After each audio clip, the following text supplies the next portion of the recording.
Hurrah. So you guys have any questions from homework? Yeah. Can you go over 84 on section 4.3?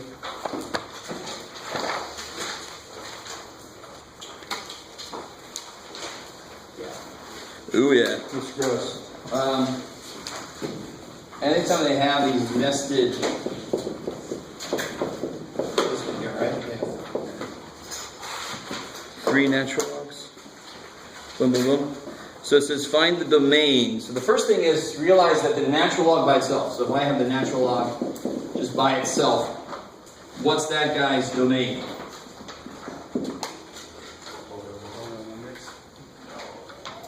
What's natural log look like? Here's E. Wow. What's natural log look like? Oh yeah, greater than 0. X is greater than 0. Yeah, so there's an asymptote at 0 and it doesn't even exist back here, right? When you think about it, you cannot raise a number, give me any positive number, you cannot raise it to any power and make it 0, let alone make it negative. Are you with me? So this guy's domain is definitely going to be 0 to infinity. So it is very much like square roots. There's a lot of similarities between logs and square roots. This one's almost the same, except it can't even handle 0. Right? Square root starts at 0 and goes up. Natural log says, I can't even handle 0. So if you don't know this, you ain't never going to do when they have 3 of them in a row. So you realize, so this is the natural log of something. So what must be true about the thing inside the natural log? What must be true? Greater than 0. Yeah, this itself has to be greater than 0.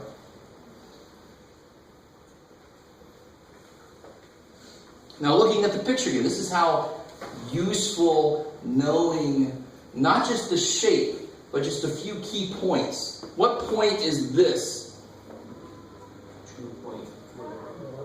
And don't say anything, don't say anything. I know I just asked you a question, like how am I going to answer it for you? But don't say anything out loud. Come on, everybody think about this. This is the picture of a natural log. Don't say anything out loud. Think about what that point must be. That would be the point where the natural log of, let's call it x, incredible. The natural log of that input has to equal 0. And what's the only thing I can take the natural log and get 0? Natural log of E is, oh yeah, this is all coming fast and furious. What's the natural log of E? 10. What did ln and E do to each other? Cancel, leaving you with 1. Good. This is, how many E's does it take to make E? 1. This says, what do I raise E to? When I get E to the 0, what do I get? 1. I get 1. So this must be 1, 0. Now what the hell does that have to do with anything? That's a really good question. Because when I'm looking at that problem, there's no way I can algebraically solve that, really. I have to reason it out. And looking at the picture, when is the natural log of something bigger than 0? Yeah, when the inside is bigger than 1, right? Because it equals 0 at 1. Now this is a beautiful problem. It's not an easy problem, but it's when we got to just step back and say, how the hell do I? There's no way to do this by hand, really, not easily. It's an inequality. Oh, there's a way, but let's not go there. So now I'm saying that the inside of this must be bigger than 1. So when's the natural log equal 1? We just figured it out a second ago. E. So x must be bigger than E. Cool.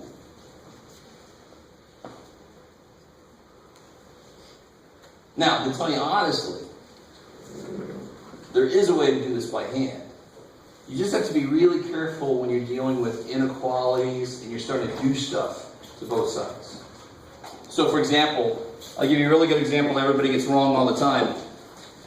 If I'm going to solve that by hand, what's wrong with just taking the square root of both sides? Do I have to be careful about if I do that? If I do that, it looks like I get either something like this, which is wrong, because I know I have to put a plus or minus, but this doesn't make any damn sense either. That really doesn't make any sense. It's got to be bigger than plus or minus 1. So is 0 okay? Because it's not bigger than 1, but it's bigger than negative 1. I don't know what that doesn't make any sense. You guys semi with me here? So you got to be really careful before you start attacking a problem that's got an inequality in it.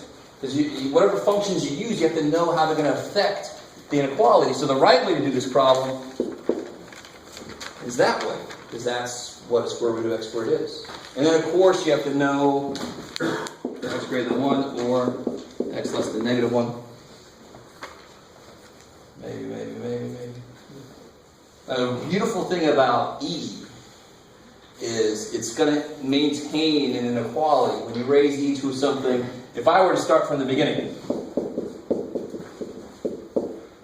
this is going to get a little bit strange. So I know that this has got to go, I went a little too far back. I know from the beginning that this has got to be true. That's got to be true. What can I do to both sides? Now here's the weird thing. Here's where we get to some weird territory. What can I do to both sides to kill one of those layers of logs, right? I'm trying to get all these logs the hell out of the way. What can I do to both sides to make that go away? Raise it to e. No multiplication of n. You raise each side, e to each side. And what's e to the ln of this? This, right? E and ln, they cancel. So you get ln x, and what's e to the 0? 1. That's the same place we got, just reasoning it out from the picture. Wait, so what you do right there is you took e and put it to whatever, and you can do that? Oh, hell yeah. I can do that all day long. And one reason I can do that, and that is the part that's strange. But it's actually the reverse of what we do here. Alright. So I haven't driven you crazy yet with going all over the damn place. It's too bad. I'm going to do it right now.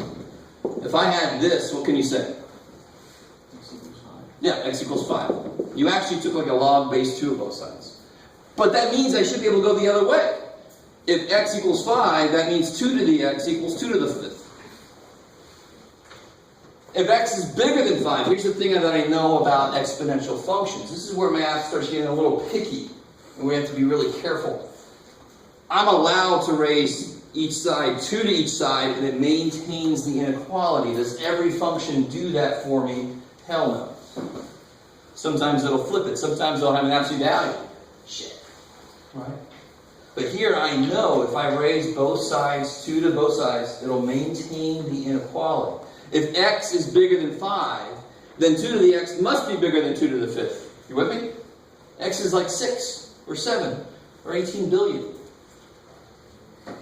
So that's why right here I completely, and of course I do it one more time. I want to get rid of the ln. E to both sides, e to the ln cancels, x is bigger than e, which is what we got, that erased. But we got that from just thinking about the graph. So there's 2 ways to solve that one. I start off being a little careful just because it's ingrained in me to be careful about inequalities. You have to be really careful when you start playing around with both sides of an inequality, because you might do something that flips it, or that involves absolute values. But the nice thing about bases raised to both sides, that'll maintain the inequality. It's really nice. Okay, maybe. You don't look completely excited.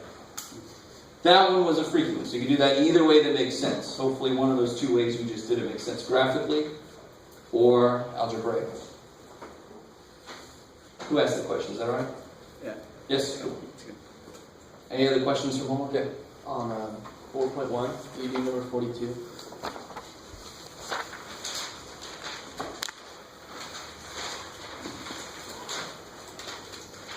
Oh, okay.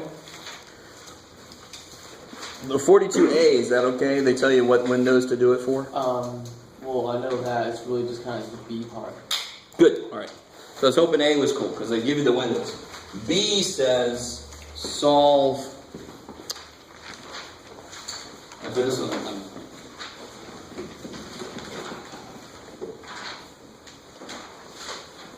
42b says find the solutions of the equation 3 to the x equals x to the 4. Now if I just put this down on a test, just said solve this. I have a big section to solve these, and then this is in there. Oh, that would be me being really evil, right? So someday I'll do that. Someday I'll snap and I'll just say, let me just put this on there.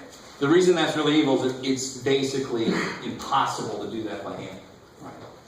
So that's why this whole problem actually has that little graphic calculator. You graph 3 to the x, you graph x to the 4th, and then you see where they meet. You find the intersection in the graphic calculator. What would you do to try to solve this by hand? Even though I just told you it's basically impossible, what would you do to try to log? You'd have to take A natural log? like a natural log of both sides. So you get x ln 3 equals ln x, and you can take a 4 down, right? So the reason you took an ln because the x was stuck up here, but now your x is stuck in there. It's like you keep passing yourself. That x is free, but this one isn't. Now this one's not free, but that one is. It's like shit. You guys it's kind of with me? So that tells you pretty quickly it ain't going to be easy or possibly impossible to do this by hand. And that's why they have that little graphic calculator symbol. That means it goes for the whole thing, actually.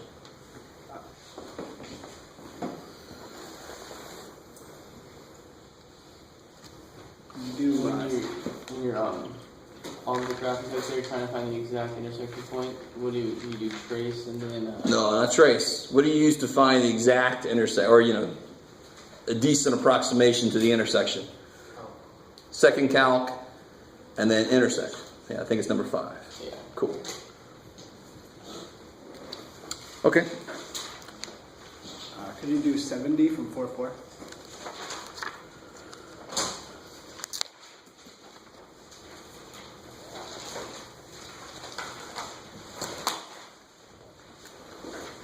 I like it. Alright, so 70 sounds strange when you start reading it. Biodiversity. They model the number of species S in a fixed area A by the species relationship log S.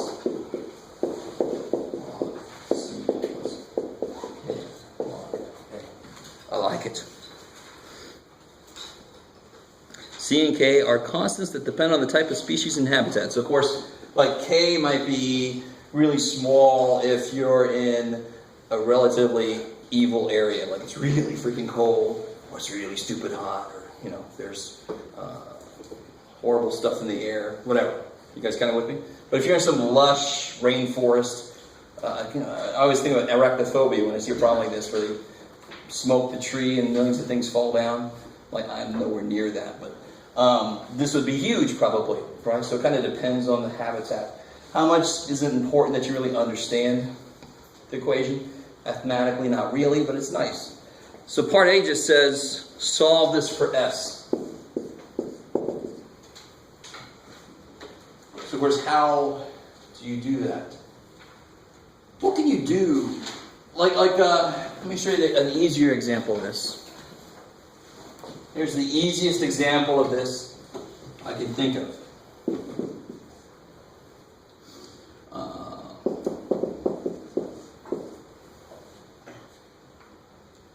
Solve that for x.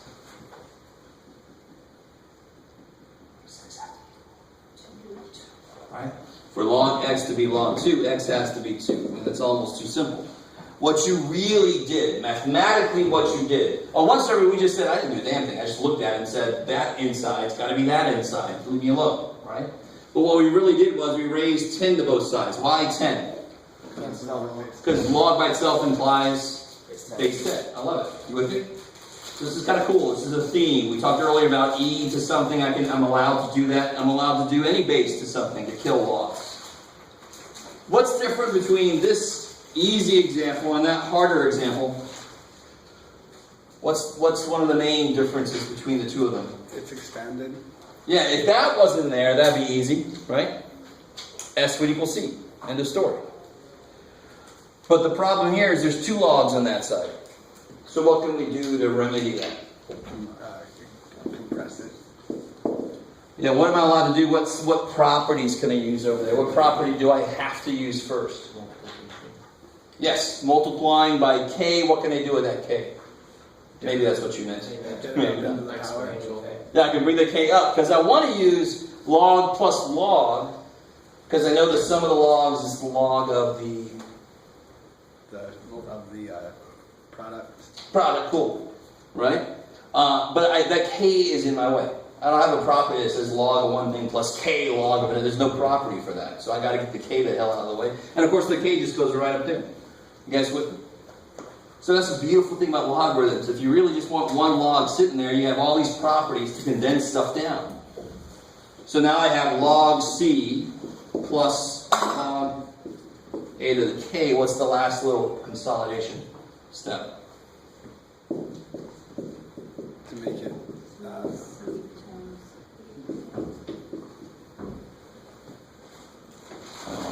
Big SC. And of course now, what's S got to equal? C8 to the K.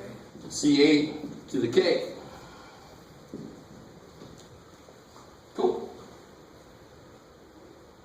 You guys see that? That's not immediately obvious when you first see this and they say solve for S. It looks like it should be easy. Dear God, the person that divides by log, I'm probably going to have to hit you with a log, right?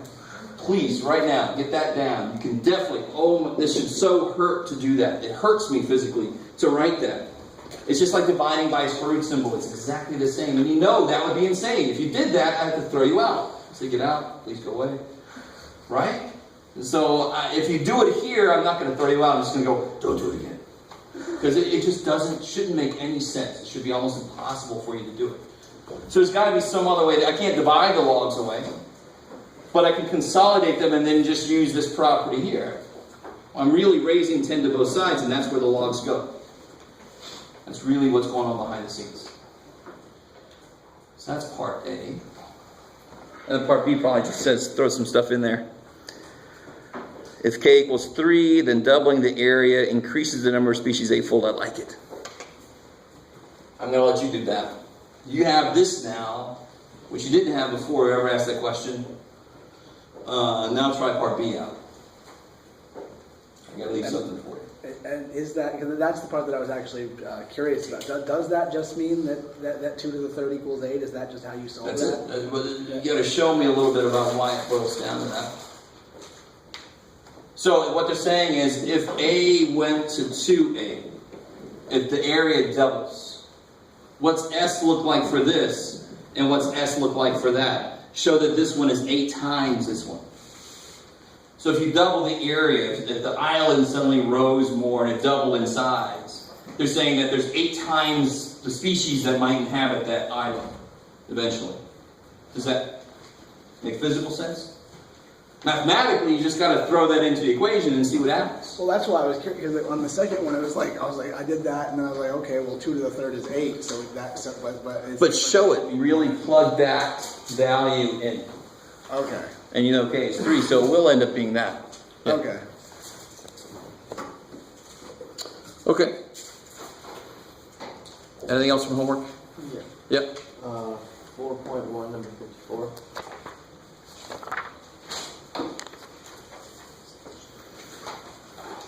Okay. So the compound interest formula. Which one was it again? 54. 54? All right, so $4,000 borrowed at a rate of 5.75. 3.75. 54. 54? Oh, I'm sorry, yeah, 54. Okay. I was looking- Find the amount due at the end of 4 years, blah, blah, blah.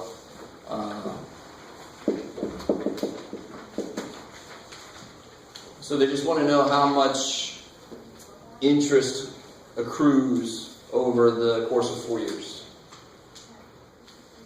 So if it's $4,000 to begin with, what's the formula for compound interest? You just got to look this thing up. P times 1 plus R over N to the NT. And what's N? Number of times compounded. Yeah, everything else should be pretty explanatory. Principal, the amount that you put in, or in this case, the amount that you borrow. R is the rate, T is the time. Ooh, N is the only kind of new thing. That's the number of times you compound. And they're doing it quarterly. So incredibly enough, you do it how many times a year? No way. So n is 4, and now it's just really a plug and chug. You make T4, you make T6, you make T8. And so P would just be 4,000 and then Yep. R would be 5.75. I love it. Well, be careful. To use this in a math equation, you have to use the true number format, which in this case would be 10575. Okay. Right?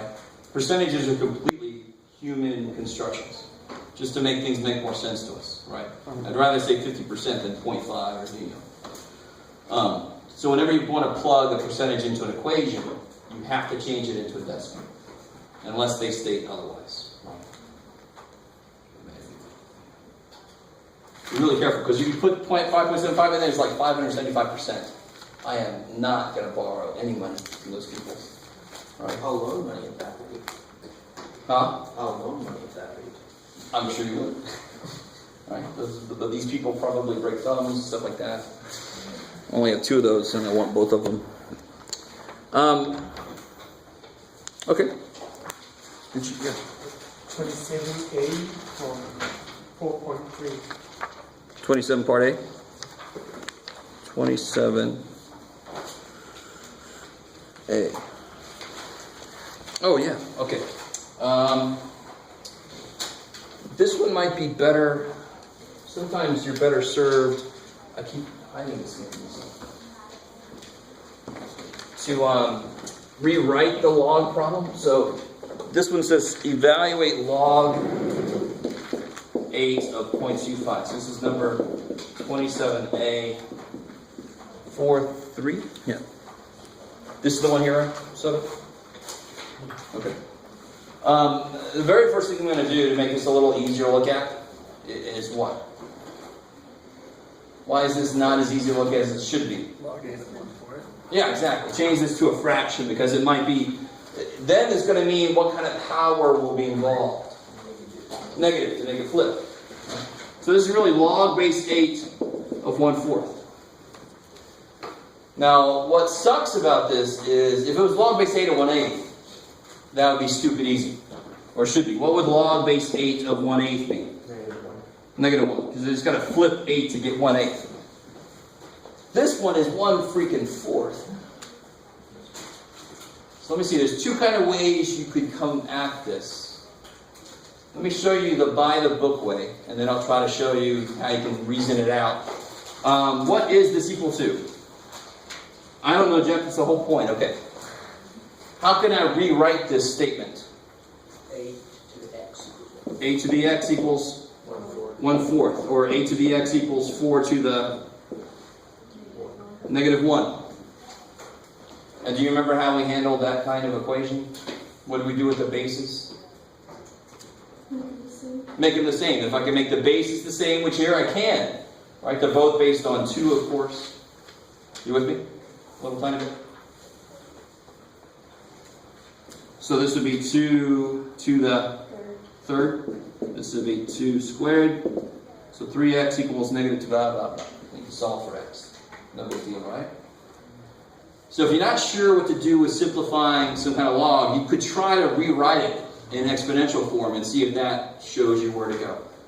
Now some of you guys should be able to handle not doing that at all. If this was log base 8 of 1/2, what would that be? How do I make 8 2? I love that question. How do I make 8 become 2? What do I raise it to? 1 cube root. Cube root. I love it. So it would be 1/3 would make it become 2, and of course I just need to flip it. You with me? So that would be negative 1/3. Now that's not my problem. My problem is this. But if 1/3 makes it 2, see, I don't know if you guys are all going to like this. We could all do this.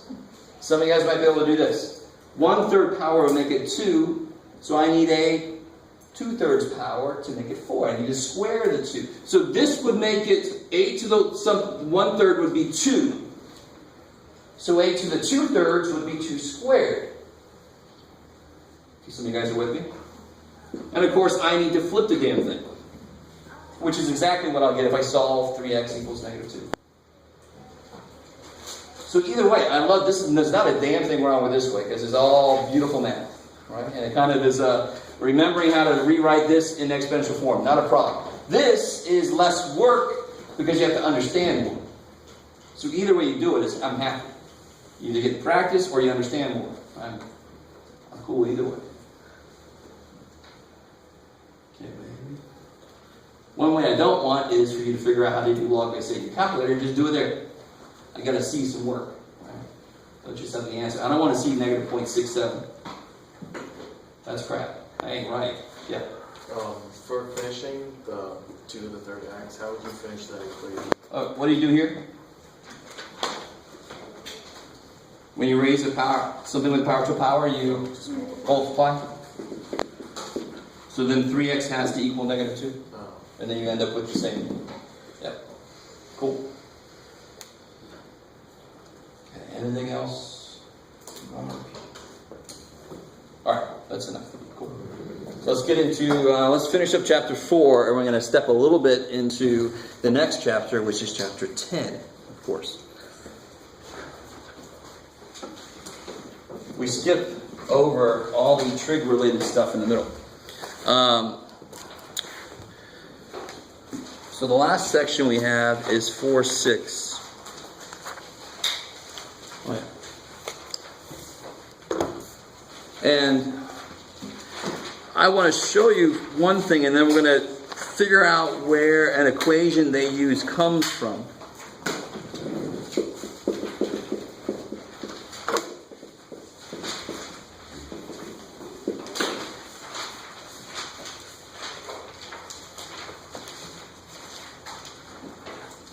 So the kind of classic problem you'll have here is you put some bacteria in a petri dish, and you come back the next morning, and right? So it's how, over time, how much will something grow? And of course, it's related to the rate. Now, let me ask you this.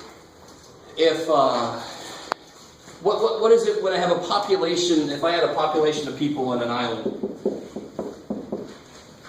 Right? Okay. A few of them hook up, a few of them have some kids, those kids have some other kids later in life. When the population grows, what's interesting about how quickly it's growing? It's kind of a strange question, I know, but when you get to calculus, that'll make a little more sense. But I think we all get that. It's going to grow. The population is going to grow. But what's true about the rate at which it's growing? It's exponential until they hit a limiting factor. Don't even bring exponential in. It's not even that far. It's doubling. It's increasing, right? The rate at which this population grows actually depends on how big the population itself is. The more people I've got, the quicker the whole damn thing is going to grow, right? So if I've only got a couple people, they can only do so much. But once there's some more people milling around, now they each are doing something, so it's all contributing to the population again. You guys semi with me? So it feels a little bit like compounding, because you put the money in, and that money makes more money. So here you put the kids in, those kids make more kids, and those kids make more kids, which is how the thing keeps, which is how we got here. So you guys semi with me so far? So one way you can say that is, how do I say this? The rate of growth is proportional to the population itself.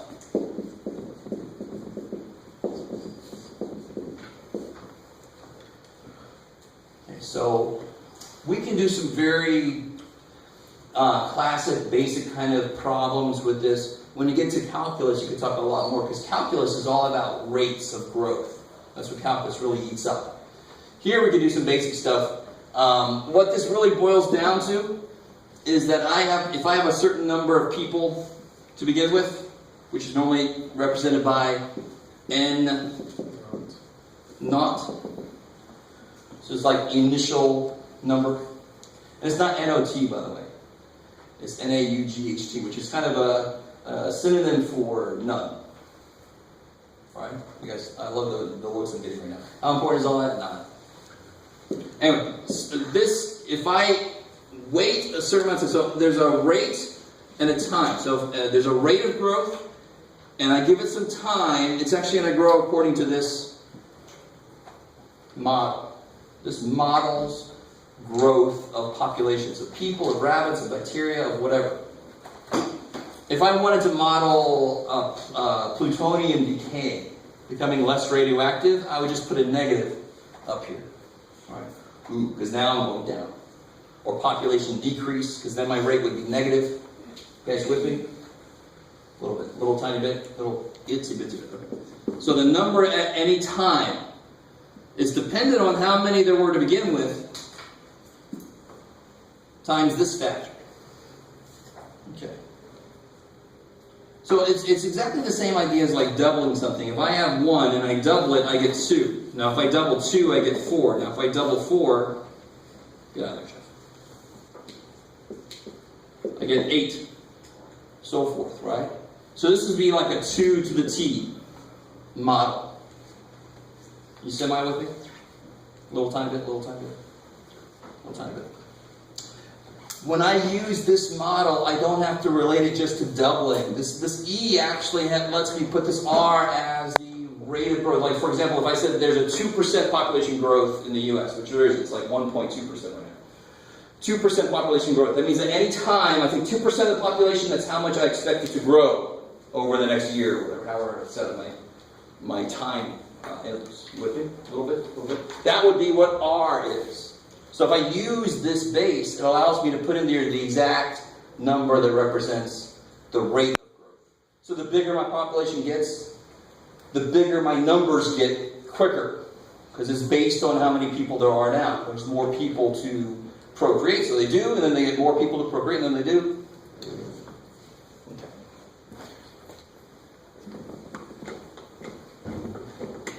So let's do a couple problems with this model.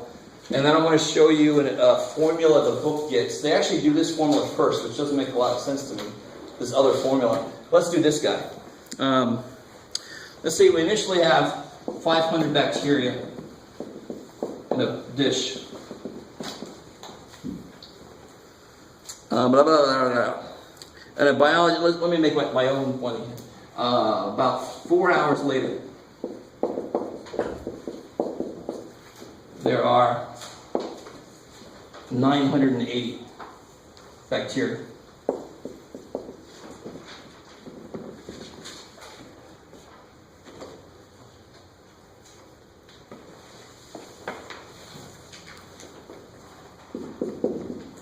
Find how many after 7 hours.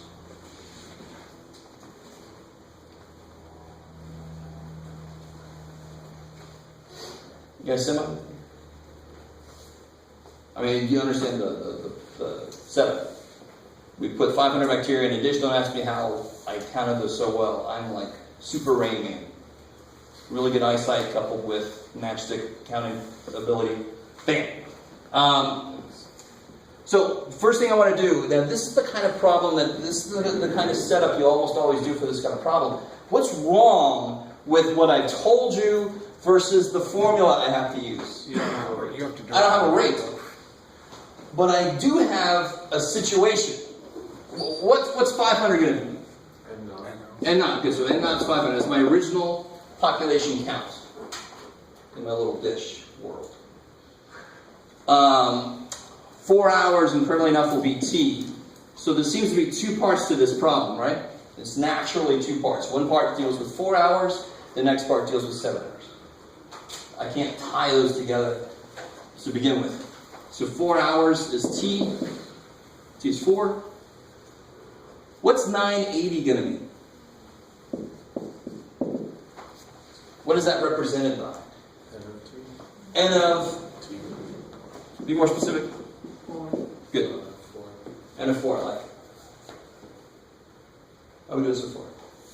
So the further you get in math or sciences, you have to take what they give you in a word problem and identify what symbol goes with it. Those of you going into calculus, you're going to hear those exact same words again when it gets to the calculus word problems, which just sounds awesome. So if I set up this first situation, N of T equals E to the RT, N naught. N of 4, which is 980, will be N naught e to the RT, which is 4 years, 4 hours, not years. I don't want to leave this bacteria-ridden dish sitting around for 4 years. It's probably better. Can you guys, actually, let me turn that around. Solve that for R.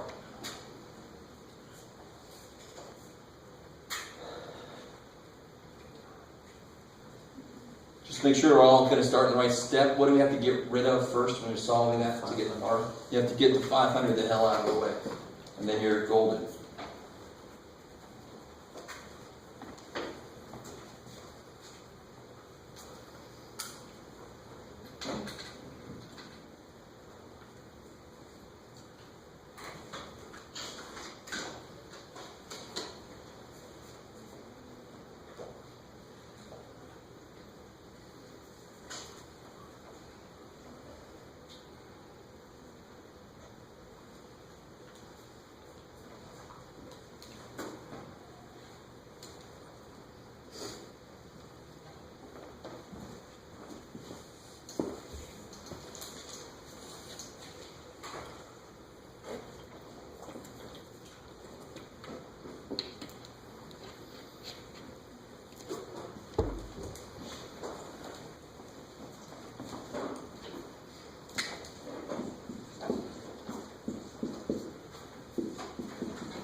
No.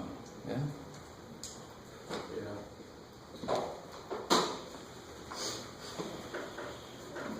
It's easy divided by 5. Anything related to 5.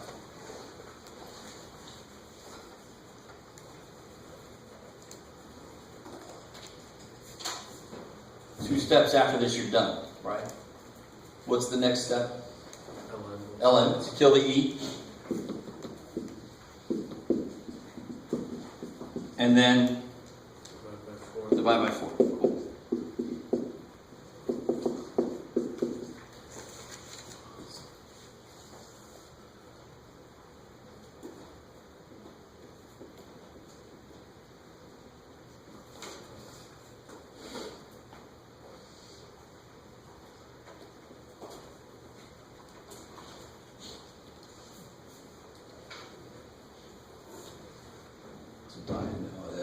What do you get, roughly? 0.168. 0.168, Yeah. roughly? So you guys are getting? Okay. So it's like 16.8% growth. Damn. You do not want this being anything but contained. Okay, so how are we doing so far? That hasn't even answered the question yet. The question is find out how many after 7 hours, but there's no way in hell I could do that unless I knew the rate at which they grow. So it makes sense, if they tell me how many I started with and they tell me how many I have after a certain amount of time, I should be able to figure out at what rate do these things grow.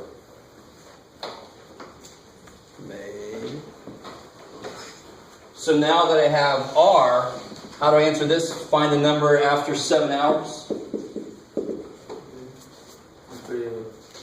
Wait, so is it after 7 hours after 4 hours? No, just absolute time. So it'll be 4 hours later, there's 980. 7 hours later, there's how much? So it's always after the start. So 3 hours. So 3 hours after that. So there's 2 ways you could do this. And the reason I always do it, well, doesn't really matter. You can either say it's 3 hours after when you had this. Or what's a little bit better just to keep yourself on track is you always keep that as your original. And you always measure everything based on that. So that was at 0 hours. So 7 hours later, either way you do it, it's going to come up with the same answer. So what goes here? What was the original population? 500. 500. E to the 0.168 0.168 times 7. times 7. So that's going to be a lot easier to solve because you know everything on the other side. That's nice.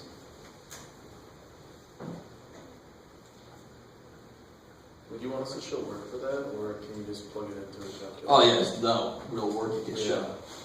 Any work you can show is hopefully going to be from the calculator. Hey, I don't want you to long multiply this thing out or whatever, right?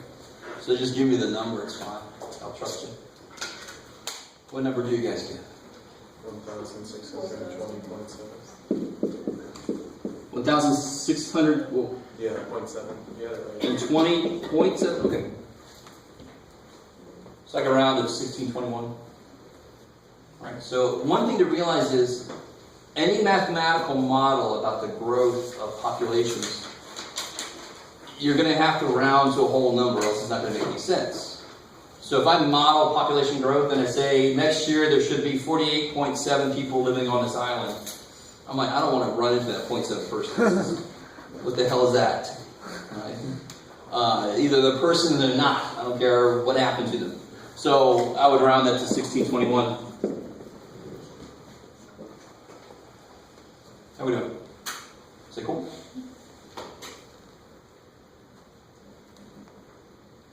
Now, real quick, since this came up, this would be the preferred, not preferred really, who cares? You could do it either way. But another way to do this is to say, like the question just a second ago, it's 3 hours after there were 980. So if I said starting at 980, wait another 3 hours, I better get the same answer. You guys with me? So if I kind of pretend like, well, let me say that this is my N naught now. I'm going to start there. Then 3 hours after that, how many am I going to have? Because this thing, this bacteria, this is just a fact of the bacteria and where it is how quickly it's growing, is 0.168. So it shouldn't matter what time you start at. E to the 0.168 times 3. So somebody help me out there.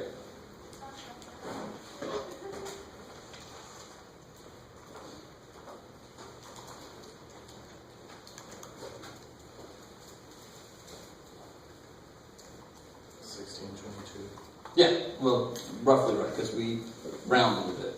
You with me? Is that cool? I never know quite where to stop. So we got the same answer, basically, right? And that's because 980 itself, let me just go too far, like I always do. 980 itself is 500 e to the 0.168 times 4. Now think about it, where the hell did I come up with that? It started at 500, 4 hours after that there was 980. I know you guys love this. So stay with, some of you guys are with me a little bit. So that is here, that's there. 4 of these, 3 of these, what do I do with the powers when I multiply? So I'm going to get 7.168. So of course it's the same stupid thing. Mathematically it doesn't care. I'm curious what percentage of you understand what I just said. A few, yes. All right. So that is this, that's there. It's the same thing as looking 7 hours down the road. It's exactly the same thing mathematically. We didn't quite get the same number because we rounded a little bit here. But it's close enough for me.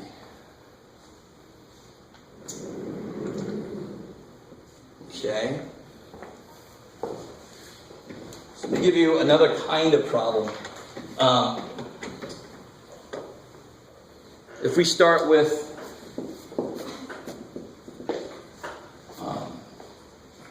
80 bacteria, the rate of growth is 5.91%. Right. How long until? Actually, I gave you too much information. Let's say you don't know how many bacteria there are. Take that away. You don't need to know how many bacteria there are. The rate of growth of this bacteria is 5.91%. How long until there's double the amount?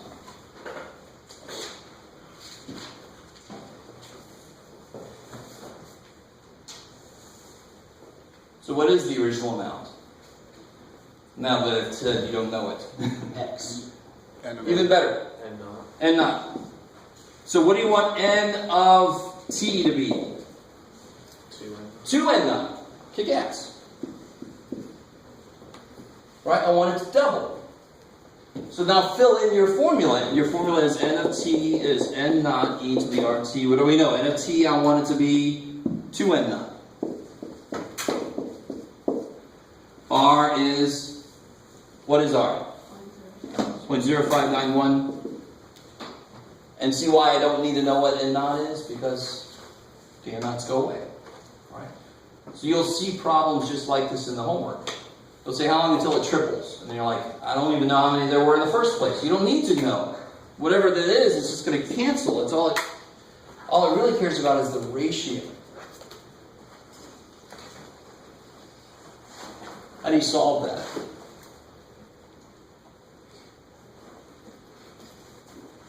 Now it's nice. I mean, I already killed the guy that was in front. So what can you do to both sides? It's like ln.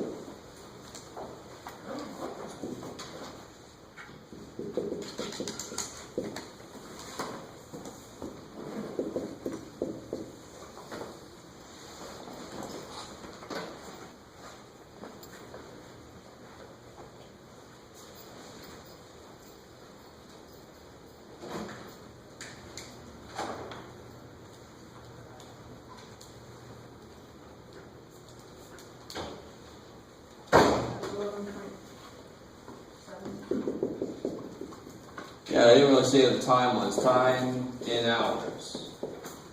So we'll say 11.7 hours.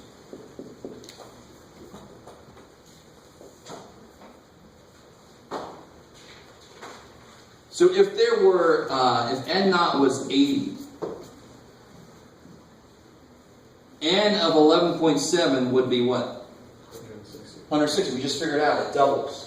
The nice thing is it doubles every 11.7 hours. So what's N of 23.4, which is 11.7 hours later? 320. You with me? So the reverse of this would be if something's decaying. This is called a doubling time. Ooh. The reverse would be called half-life, right? Which before it was a game was actually describing radioactive materials, for example. You guys semi with me? Of course, here again it would be 320, just doubles again, it doubles again. Right? That sounds very much like a horror movie. It's going to double in size in however many hours. Okay. So, I mean, that's basically the kind of stuff you'll see in section 4.6. Oh, and the one last thing I want to show you. Based on what we just did, I just want to show you where this comes from.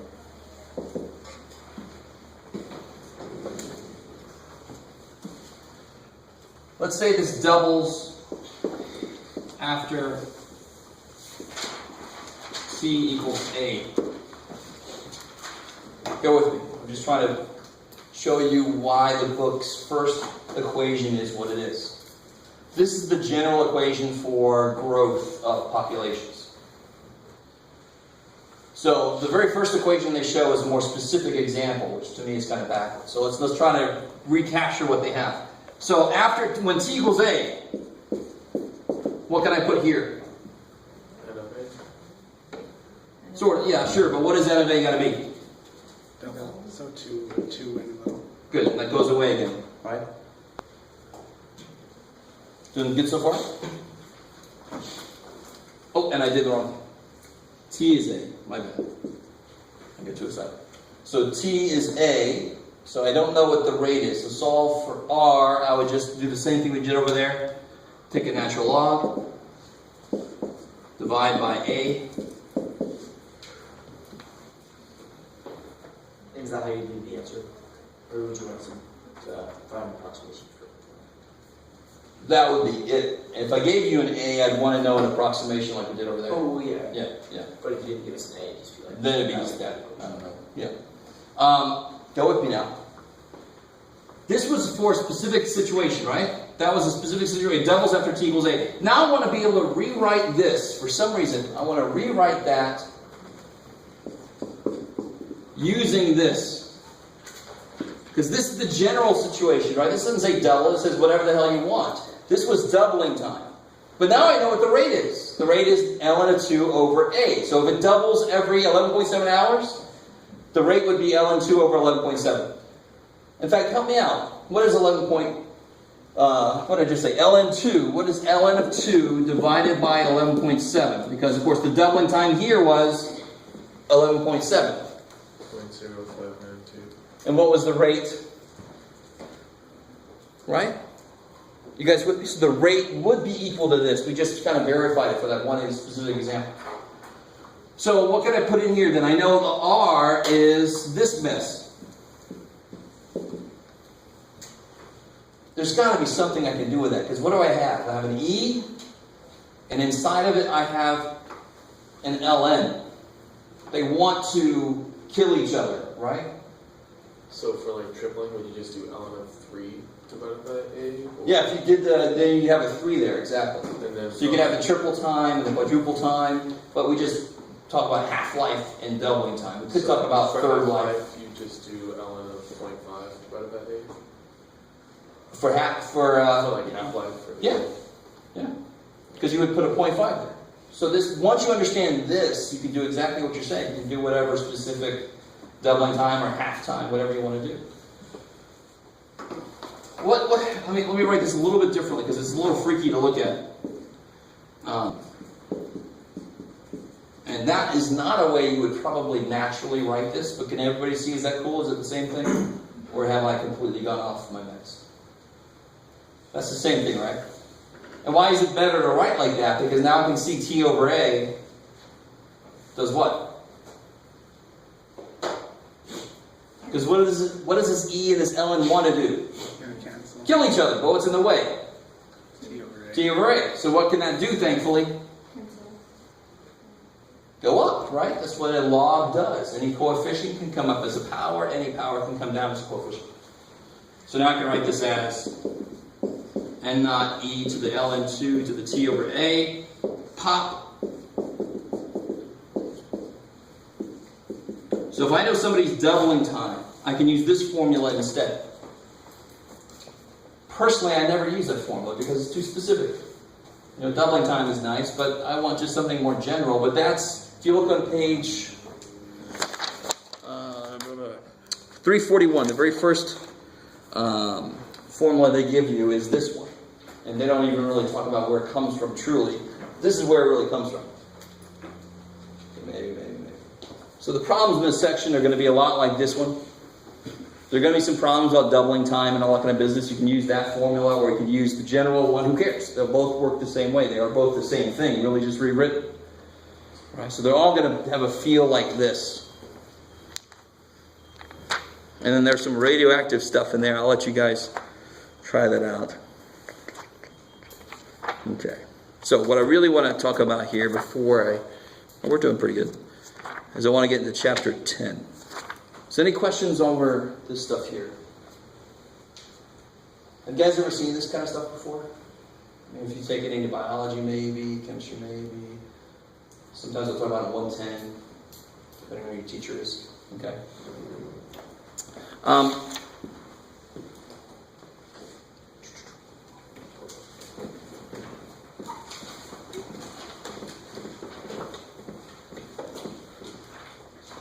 So chapter 10 should, at least at first, be a complete review. That very first section in chapter 10. I'm going to do it right now. I'm going to do it real quick, because it should all be old stuff. The next section is about, so the first section is about solving systems of equations with just two variables. And the next section is solving systems of equations with more than two variables in it. Oh yeah. And then the next section after that, many of us have never done before, which is using matrices to solve those. Right. I think I asked a few of you guys if you've done it before, and a few of you have. But 10.1, let me just see, how many ways do you know to solve a problem like this?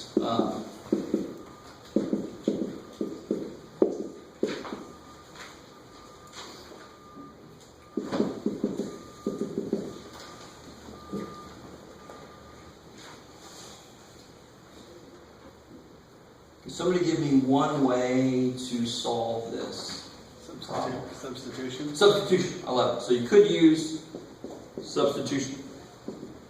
It's an algebraic way to handle this. And much like the name says, you want to try to substitute. The whole problem with this thing is, and I'm not going to go through my whole normal lecture when I first introduced, because you all should have had this kind of thing before. And hopefully your teacher told you something like, that of course has how many answers? How many answers does number 1 have?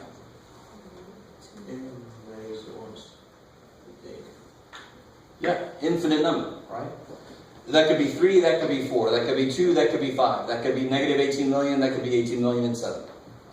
As long as there's 7, as long as they add to 7, they work. And in fact, how in algebra do we represent all the answers to this? What's the best way to represent all the answers to a linear 2-variable relationship? Just to make it sound worse than it really is. Graph. When I first teach graphing to my Math 88 students, I desperately try to get them to understand that is the quickest answer to what are all the answers to this. You want to list all the answers to this? Hell no. I'd much rather graph a few, connect it, and say, there you go. If you want to find a different answer, just follow the line, right? So a line, or any curve, is the visual representation of all the answers to an equation. Bam, right? Okay, that's one reason why we have them. They exist. That by itself is a pretty damn good reason. So if I, that kind of leads into the other way to do this. We'll do it in a minute. So I could graph this to be all the answers. So the problem is there's an infinite number of answers. But if I give one more example, one more piece of information, I should be able to narrow it down. So if I say 2 numbers add to be 7 and they also subtract to be negative 1, you should be able to figure that out without doing any math. Really. What 2 numbers add to be 7 and subtract to be negative 1? 3 and 4. Right? So we already know what the answer is going to be. Are they all going to be that easy? No. But this one is. Right? Maybe. So since I gave that other piece of information, it can't be 5 and 2. It can't be negative 18 million and 18 million and 7. Right? It's got to be 3 and 4. So if I do substitution, what could I do, for example? Number 1, I could solve for x. So I get x equals 7 minus y. And then you plug that in to the other one. The biggest mistake I see people do when they do substitution is they plug it back into itself. If you plug this back into itself, you're going to end up with circular logic. I am me. Wow, Jeff, that's really going somewhere, right? So if you plug it back into itself, they ain't going to tell you a damn thing. If you plug it into the other dude, now you're using both pieces of information at once. Now you should be able to learn something new. So if I plug it in there, I get 7 minus y equals negative 1. 7 minus 2y is negative 1. 8 is 2y, y is 4. Good? Y is 4. So if y is 4, what's x got to be? 3. So it's exactly like we said. So how should I represent the answer? Careful. 3, 4. I like it. Does that sound familiar? Substitution method. Very nice. What's the other algebraic method you could use? Elimination. Elimination. It's sometimes called the addition-subtraction method. I just call it elimination. Kill something. So this is very subversive. It says, let's replace it. Right? It's like you put the face mask on, you make it look like you're the Prime Minister, and you go out there. You're replacing X with something else. So when I did that, how many variables did I have in the equation? 1. Y was the eliminator. So this one, elimination, is a lot more straightforward. It says, you've got 2 variables, you don't want 2 variables, kill one of them. That's why I personally like doing it this way. This one I set up on purpose. I set it up very simple. What can I do in this exact example? What can I do that's really nice? Just add them straight up together. Why?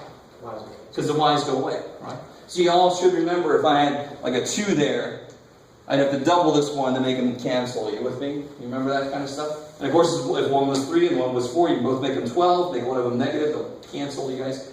I'm saying that very quickly because you should all know this already. So if I add these, and real quick, why the hell am I allowed to add 2 equations together? Because you can't. They're the same terms, so. Yeah, what am I adding to this side? 7. So what am I adding to this side? X plus y. Well, what is x plus y? 7. So I am adding the same thing to both sides. I'm completely allowed to do that. That's the whole point of solving equations. So if I do add them together, I get 2x equals 6. So x is 3. Yay! And then if you get 1, you're not done. You got to get the other one. If x is 3, y must be 4. So I end up with the same answer. Thank God. And then finally, the last way. These are the 2 algebraic ways to do this. The other way is just to graph them.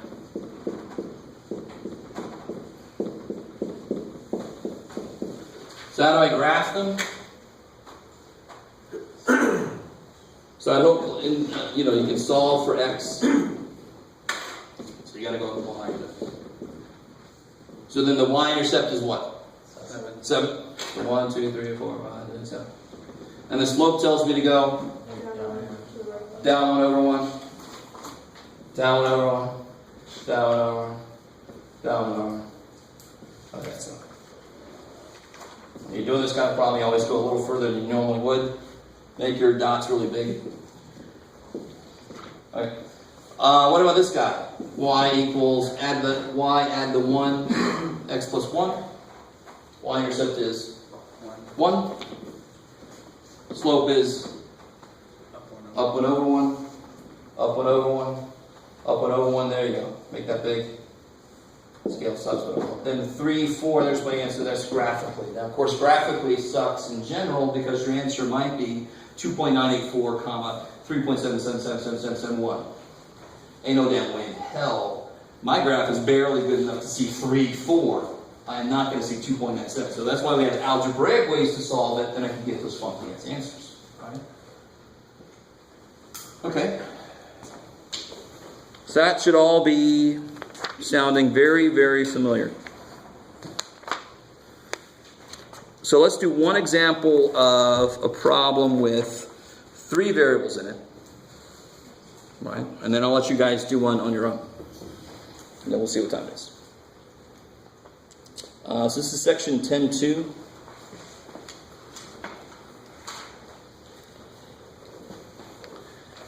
And actually, let me do this for you.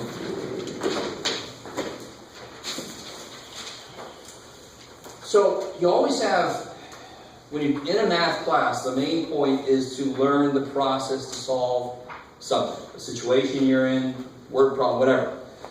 So there are ways to set up problems. Now in real life, problems that are solved this way very often are, one of the classic examples are constriction problems, where you say, I have to have 7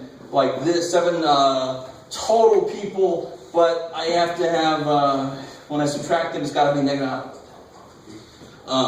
7 total things, but then when you subtract them, it should come out to -1. Maybe you're talking about money. I don't know. So it's like restriction problems. These two have to be this, but they can't be less than this, and they can't be more than that, and whatever.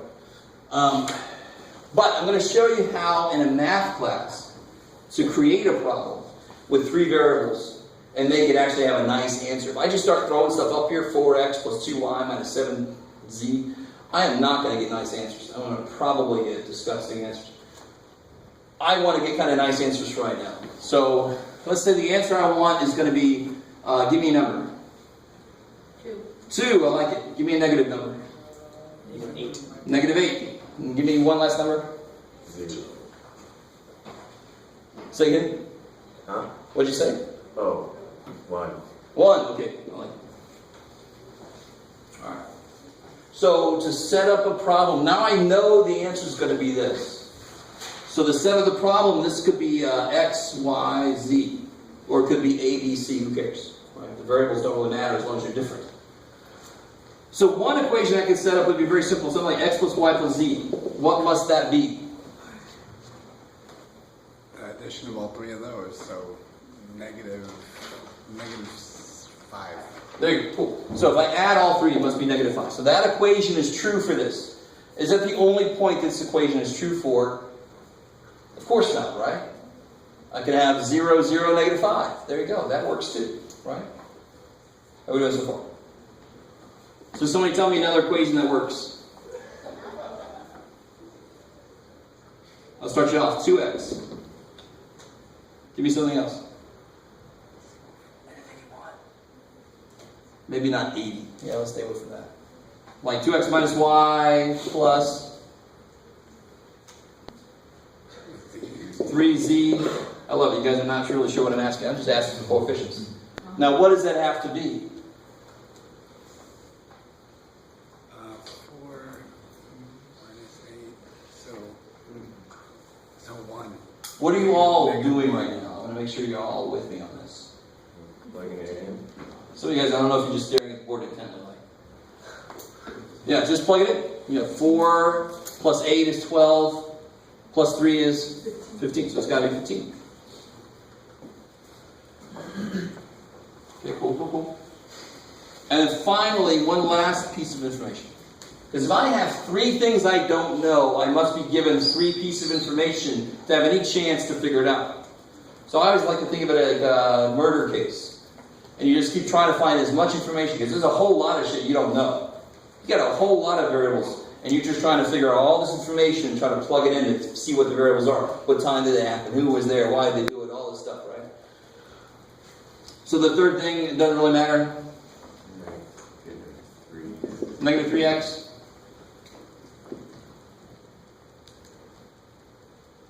Plus 2y, no way, you're in my head. That's free. Minus z. Minus z, okay, so what would that be? So negative 6 minus 16 is negative 22 so far. Minus 1, negative 23. Okay, cool. So we know going in what the answer is. It's not always going to work. It's always going to be the way it is. So pretend like we don't know this. How do we solve this? I can't do it exactly the same way we did this. But if I could somehow get to a point where I only have 2 things I don't know, I could then solve that piece the same way we did this. So looking at all 3 of those equations, are there any of them that when you add them, a variable's going to die? Yeah, first 2 would follow that. Yeah, if you did these 2, the y would die, right? So what is 1 plus 2? It's 4. Now, the reason I say 4 is because I'm going to get a 4th equation. You with me? So take equation 1 plus equation 2, you get equation 4, which is what? 3x 3x. plus 4z. That dies, plus 4z equals 10. Cool. How you guys feeling so far? Is that cool? Now, the idea is I need to have one more equation with 2 unknowns. In fact, more specifically, the unknowns have to be x and z. If I get another equation with y and z, that doesn't do me a damn bit of good, right? Sure, Jeff. If I have one more, I can't make a z. If I have one more equation with x and z, I can solve it the same way we did this one. So how do I get one more equation with just x and z in it? Add 1 and 3. You can, Now if I add 1 and 3, I'm going to get a y left in there. So really the whole point is to kill y again. So you pick a variable and you kill it twice. You can multiply this anyway by 2. And then add it to, the right. I like it. So twice 2 plus 3. Right? So twice 2 would be 4x minus 2y plus 6z equals 30. Is that cool? Okay, sort of. And then you added 3. What do you get when you add that to 3? You get 5.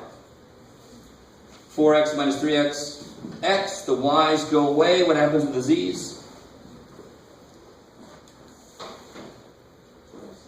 5z equals 7. Sweet. All right. Now finish that out. Figure out what x and z are.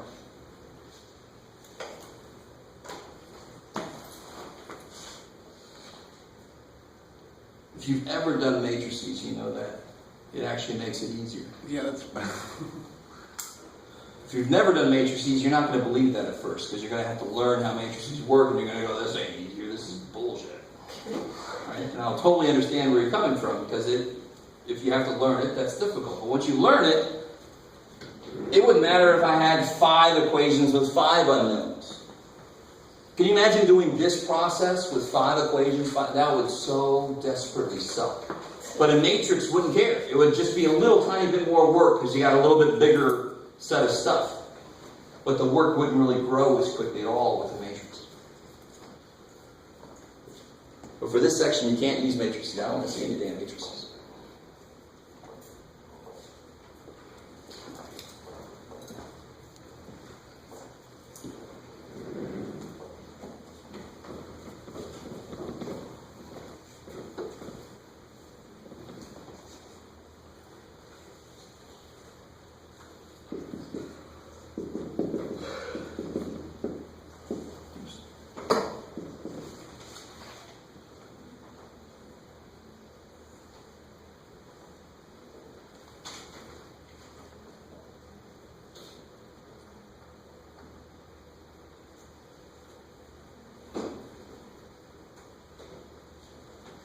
What method are you guys using to do this? I think at least one of you is using the matrices in your calculator, but that's alright for right now. This is not graded. But, yeah. Which way? Elimination? You could do substitution, you could solve for x, but in general, elimination kind of beats it out. Elimination is the way to go, normally. So what would I multiply 5 by? Negative 3. Now, do you notice all these little... I number the problem, I number the equations. I tell myself what the hell's going on. That's being nice to yourself and being nice to me when I try to grade this stuff. If you make a mistake and you don't tell me what you're doing, I'm not even going to know where to look to give you partial credit. So give me some kind of indication of where things are coming from. Yeah? So you just want us to show the work on how to break it down? Like where you get this equation, get that equation. And then show me what you do next. But show me this, so I know where things came from. So if you multiply the wrong thing by the wrong number, and you put something here, I'm not going to know where it came from. So how could I give partial credit if I don't even know what you're trying to do? So what is negative 3 times the 5th equation? Negative 3x. Minus 15z. And the biggest mistake I see is people forget to multiply this side by something, and then you get the funky answers.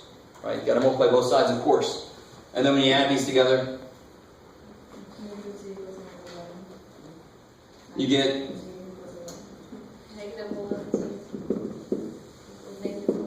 so z is 1. Thank God, right? It's supposed to be 1. And then what other letter can I immediately get? X. Right? Going back to 5. X plus 5 times z equals 7, so x must be 2. Thank God. Now how do I get y?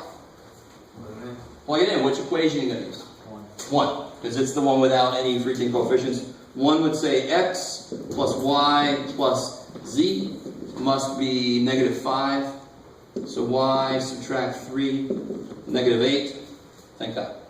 So you always write your answer as a point.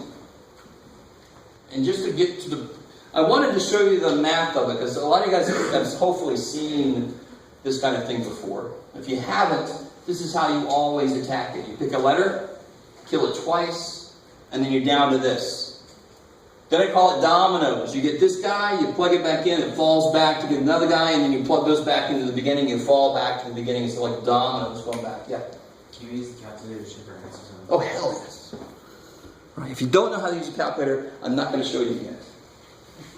So if you want to know how to use a calculator, you can ask him, or you can look it up, or you can just not yet. Wait until I show you. There's actually an easier way even than the matrix button. Exactly, matrix button. Yeah, that's what he's talking about. Yeah, there's even an easier way than that. Oh, really? That one you'll have to show me. What was it about? Oh, so I want to make this clear. When we solved that earlier one, this has a geometric interpretation, right? What do I mean by that? I mean, that's a line, that's a line. The answer is going to be where those two lines meet, right? Here's the weird thing. What happens when you have a third variable introduced? I like it. This is two dimensions. X and Y, that's two dimensional. The minute I add Z, I'm coming out the freaking board. Now I'm in 3 dimensions. Right? Which shouldn't freak us out because that we know. So what does it mean physically then, though? What the hell does this mean physically? That is not a line, it's the equation of a plane. So go with me. Let's say that is the equation of that wall. You with me? It goes forever. That's the equation of that plane. That's the equation of the ceiling's plane. So far, so good? And this is the equation of this board's plane, this wall's plane. You with me? So I got that plane, and that plane. Where do they all meet? That would be this, right? That would be that point there. You with me? So that's what that means physically, geometrically. And of course, the book is created by a computer, so it can draw a lot better than me. So page 643 shows you some other examples. You know that you could solve an equation like this and get no answer. Hopefully you remember that. Because what would that mean physically? My lines just don't cross, they're parallel. Or you could get infinite answers, which means my lines Are the same one. are actually the same damn line, right? Somebody didn't give me 2 pieces of information. It's like saying I'm twice as old as you, and you're half as old as I am. It's like you haven't given me any more information, Jeff. It's the same thing you just said. So that's why it would be still an infinite number of possibilities. So in 3 dimensions, there's a lot more ways that planes could just not quite meet the right way, right? And they give you a few on page 643. I mean, you could have where the planes meet. It's not the easiest thing in the world to show. Well, screw it. It's on page 643, but you have the planes meet at several different places. The planes could actually be parallel to each other. I mean, there's a ton of ways that in 3 dimensions you get no answer. Right? So it should be, if you get something in sky, how would that look though? What would happen somewhere that would tell you there's no solution? What tells you there's no solution in general? When you solve an equation, what would happen in that equation that tells you that there's no solution? Can you give me an equation that has no solution? Can somebody do that? That's not an equation really. I want something with an unknown in it. But I mean, you basically just gave the answer. How about x plus 5 equals x plus 3? Why is that equation bogus to start with? Is there a number that I can add 5 to it, and it's the same thing as adding 3 to it? There's no such number, right? So just looking at that equation, we started with a crap equation. So what's math going to do? Well, if I try to start solving this thing, math is going to say, okay then man, if you can write that shit down, I can say 5 equals 3. You with me? So this is why, I got to explain this to my Math 88 students when they first start doing this, and they're like, Matt told me it's 5 equals 3, Jeff.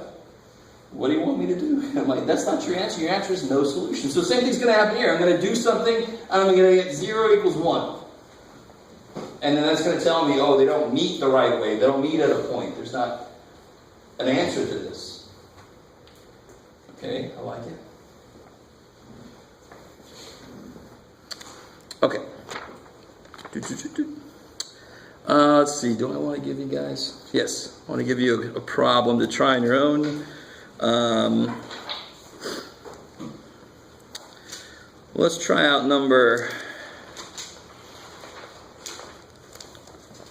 let's see. 23 on page 647.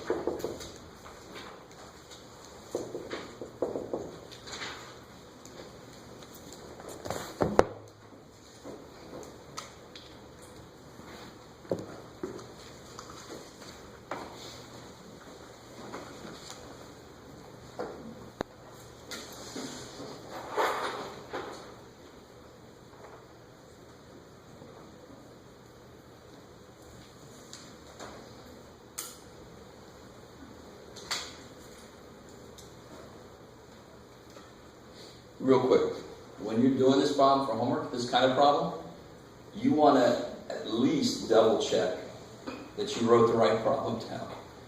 You write one number wrong, you leave one plus and make it a minus, you write a 2 as a 3, the whole thing goes to shit. So you want to double check, because it sucks to do all this work and you started with the wrong thing. That so desperately sucks.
So what are you guys doing first here? Which letter are you going to kill? Z. I think most of us would say Z, right? I mean, X or Y would work, but Z is the one that would die immediately. That's kind of where I gravitate. So if I do what first, it's going to die? 1 and 3. So if I do 1 plus 3, that works for 4. So what do I get here? 5x plus 3y. The z's cancel, of course. Equals 3. Now what's another way I can kill z again?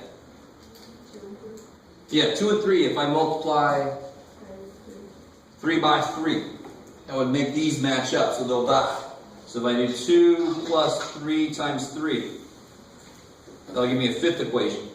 So 3 times 3 is 9x minus 3y plus 3z equals 3. Is that cool? Okay, good. And then if I add that to 2, I get 10x minus y, z's cancel. Negative 1, I like it. Cool. There's a couple different ways you can do this one. These are almost the same, but they're different signs. So you have to multiply by negative, and I sort of stay away from that because negatives are the easiest place to make mistakes. So I'd probably much rather just go ahead and multiply this by 3. Doesn't really matter which way you go. So if I multiply 5 by 3, so if I leave 4 alone, and then multiply that by 3, I get 30x minus 3y equals negative 3. I get 35x equals 0, so I get x equals 0. Sweet.